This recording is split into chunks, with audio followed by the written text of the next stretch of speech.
Insieme a voi gli anicini, un tipico biscotto sardo o anizzinasa. Poi lo taglieremo una sorta di pan di Spagna, lo taglieremo tipo il biscotto e lo rimetteremo di nuovo nel forno a tostare.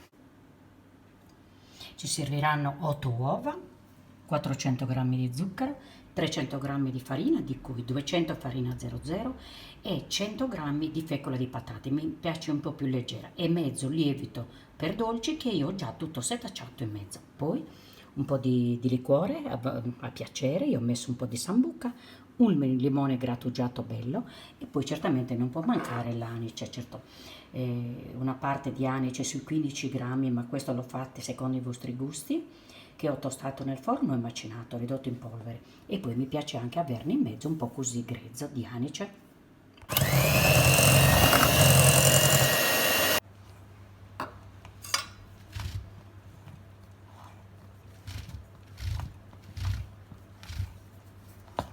Circa 15 grammi, però voi fate secondo i vostri gusti.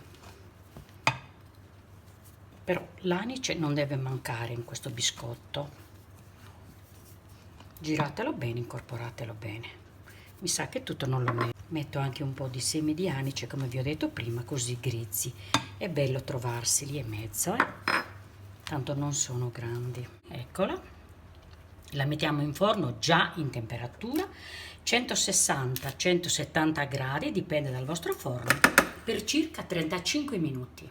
Andiamo dal forno, la giriamo e cerchiamo di togliere piano piano la carta forno che aveva sotto.